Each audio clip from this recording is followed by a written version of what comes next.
आप सभी को जय मसीह की। मैं यीशु के नाम से आप सभी का स्वागत करती हूँ और मैं मोनिका आज आपके साथ परमेश्वर का वचन बांटना चाहती हूँ। हम सभी हमारे देश की सिचुएशन को जानते हैं। इस समय एक महामारी के कारण पूरा देश एक विपत्ति में पड़ा हुआ है, जिससे बहुत से लोगों की जान जा रही है। बहुत से लोग तकलीफ में जीवन को बिता रहे हैं। आज मैं इसी से रिलेटेड वचन आपके लिए लेकर आई हूँ कि परमेश्वर कैसे हमें विपत्तियों में भी संभालते हैं। हम देख सकते हैं निर्गमन में परमेश्वर ने मिस्र देश में भी 10 विपत्तियों को भेजा, पर परमेश्वर ने उस 10 विपत्तियों में अपने लोगों को अर्थात इजरायली लोगों को परमेश्वर ने सुरक्षित रखा। हम आज सबसे आखिरी जो विपत्ति है 10वीं विपत्ति पहिलौठे की मृत्यु, उसके विषय में बात करना चाहेंगे। परमेश्वर ने मिस्र देश में 10वीं विपत्ति को भेजा, पहिलौठे की मृत्यु। पर उससे पहले परमेश्वर ने मूसा को कुछ निर्देश दिए कि परमेश्वर ने मूसा से कहा कि तू इजरायली लोग से कह कि वो मेमने का बलिदान करे और उसके लहू को अपने दरवाजे पे लगाए। और जब मैं मिस्र देश से होकर जाऊंगा तो जिस घर के दरवाजे पे मेमने का लहू लगे रहेगा उस घर के पहिलौठे को कोई भी हानि नहीं होगी। और सब इजरायली लोगों ने वैसा ही किया। और परमेश्वर ने उनसे यह भी कहा था कि उस समय जब मैं मिस्र देश से होकर जाऊंगा तब सब इजरायली लोग अपने घर पर रहें। इजरायलियों ने परमेश्वर ने उन्हें जैसा निर्देश दिया था पूरे इजरायली लोगों ने वैसा ही किया।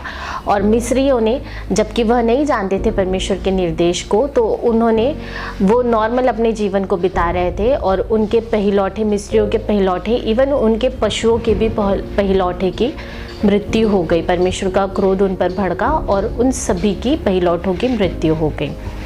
उस समय इजरायली लोगों ने परमेश्वर की बात को मानी और वो उस विपत्ति से बचे रहे। इस समय हमारी सिचुएशन भी कुछ ऐसी ही है। हम भी विपत्ति में फंसे हुए हैं। कोरोना वायरस हर जगह पर है और हम सेफली कहीं भी नहीं जा सकते, इवन सेफ्टी कहीं भी नहीं है। पर हम अगर देखें, उस समय परमेश्वर ने इजरायली लोगों से कहा था कि तुम मेमने के लहू को अपने दरवाजे पर लगाना। इस समय परमेश्वर हमें उस चीज़ की आज्ञा नहीं देता, क्योंकि वह पुराने नियम में था। नए नियम में परमेश्वर हमें इस चीज़ की आज्ञा नहीं देता। पर यीशु मसीह हमारे लिए बलिदान हुआ ताकि उसके लहू के द्वारा हमारे जीवन में चंगाई आए। यीशु का लहू हमें चंगाई देता है। तो अब हमें मेमने को बलिदान करने की ज़रूरत नहीं है, क्योंकि यीशु के लहू के द्वारा हमारे जीवन में चंगाई आ चुकी है। पर हम उस यीशु के लहू में कैसे बने रहेंगे? यीशु मसीह एक बार तो हमारे लिए बलिदान हो गया, बट हम उस लहू के नीचे कैसे बने रहेंगे? हम उस लहू के नीचे अपने प्रार्थना के जीवन के द्वारा बने रहेंगे।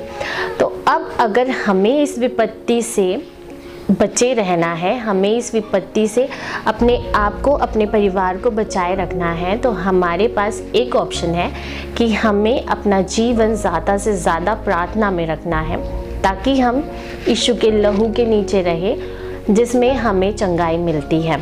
अगर हमारा जीवन अभी प्रार्थनाओं का नहीं है तो आप सभी अपने जीवन को प्रार्थनाओं का बनाइए, ताकि यीशु का लहू आप में बने रहे, जिसके अंदर आप रहकर इस वायरस से सुरक्षित रह सकते हैं। और दूसरी चीज़, परमेश्वर ने इजरायली लोगों से यह भी कही थी कि अपने घर से बाहर नहीं निकलना। और जैसे अभी गवर्नमेंट के रूल्स है कि हमें घर के बाहर नहीं जाना है अगर कुछ ज़्यादा सीरियस चीज़ ना हो, तो उस गवर्नमेंट के रूल को भी हमें फॉलो करना चाहिए। हमें फॉलो करना ही है, क्योंकि अगर हम खुद होकर अगर ये अपने मन में ये सोचते हैं कि हम विश्वासी हैं, हमें कुछ नहीं हो सकता, हम लोगों से मिल भी लेंगे तो ये वायरस हमें कुछ नहीं कर सकता क्योंकि परमेश्वर हमारे साथ है। हाँ, परमेश्वर हमारे साथ है, परमेश्वर हमें सुरक्षित रखते हैं। पर कई समय हमें ऐसी चीज़ों में खुद होकर नहीं जाना चाहिए जो हमारे प्राण को हानि पहुंचा सकती है। तो इसीलिए गवर्नमेंट के रूल को भी माने, अपने खुद घर पर रहे, क्योंकि आप घर में सबसे ज़्यादा सुरक्षित है। और अगर आप ऐसा करते हैं तो आप इस वायरस से बचे रहते हैं।